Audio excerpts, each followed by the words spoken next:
Hello, my name is Alejandro Webelman, and I am one of the actors for What a Beautiful Day.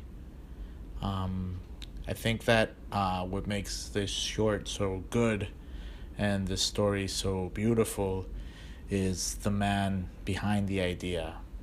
When he approached us and he told us about the script, he didn't pitch it as something, that like the typical director does. He just wanted to talk about it, and especially what was really interesting is that he wrote it in English but wanted to do it in Spanish. So I think that that made everyone get involved even more into the script and more committed to making this story work. Not only because it wasn't about just saying word for word what was on the script or hitting exactly the mark uh, in each scene, but it was just more about reaching objectives. I remember in the first scene, it was shot in two different rooms, and Zach didn't want to cut, so instead of just going through the memorization process, we just talked about what we wanted to do, where we wanted to say it, and then how we wanted to do it. And I guess that really helped me and Rodrigo, that are not professional actors. Well, and I am, but I don't do this every day, unfortunately, because I need to pay rent in New York. But I think that what was really good about it and what felt really fresh and authentic is that we just had to meet certain marks, and we just had our guardrails, and then Zach just let us go. Um, so in this bathroom scene, I remember Zach just told us, be yourself.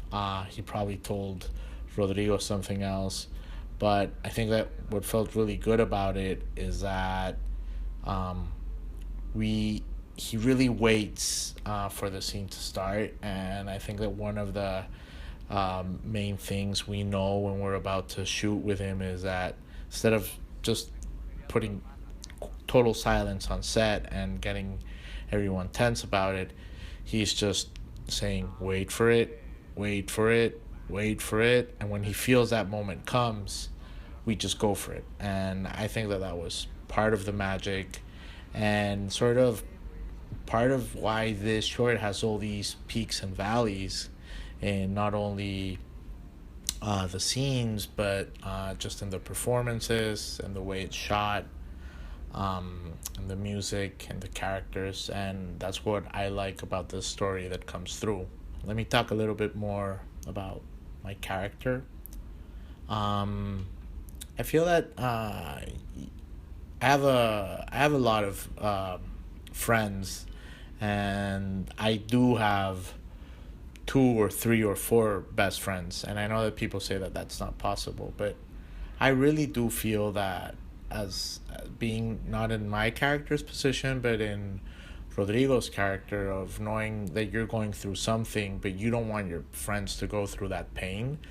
I think that that's what makes this really special, because you sort of know, you don't know what's going on until this letter moment, and seeing that he accomplished what he wanted, and just in the small details, like having a hot dog and asking the simple question, what would you do if it was the last day of your life? And I guess that makes it even bigger, because we really don't think about it, and when we're asked that question, we just say stupid things, or we try and do too much. So these simple pleasures of life and just coming through full cycle is when you see at least my character approaching this beautiful Latina, and for the first time, having the balls to ask her out. And this was something, and this is the courage that he got from his best friend.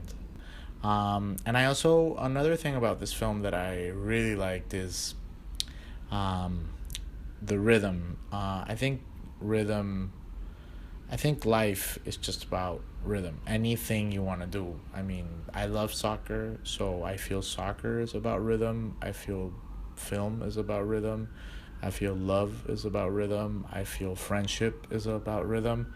So what I really liked about all this coming together is just seeing two friends, starting, waking up and trying to seize the day, and then taking a step back, and then, trying to come up with an answer to this question.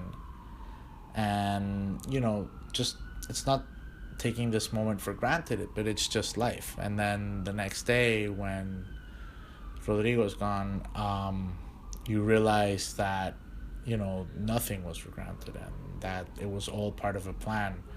And that's what makes it even better.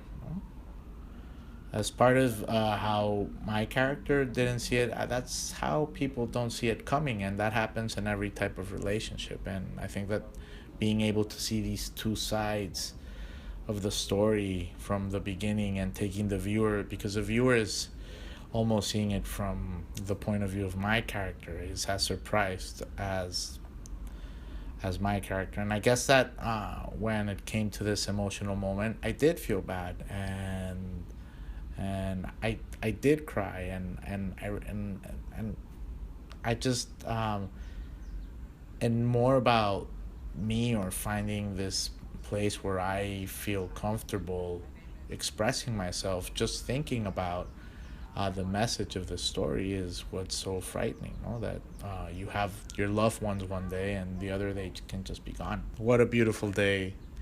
It's just about that. It's that you can make every day a beautiful day, and not knowing if it's going to be your last one or not with a loved one. You should just just be yourself. And I think that comes very that's very clear throughout the film, because you see these two buds just being themselves, and that's the way you want it to be, and generally you don't want anyone to be self-conscious.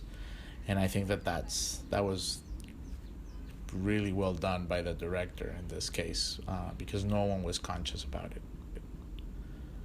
And I don't know what else to say, except that he's a real thing. So I hope you like the film and enjoy it. And fortunately, I don't have those Converse anymore. I don't know what happened to them, but anyway, peace, love, make America Mexico again. Goodbye.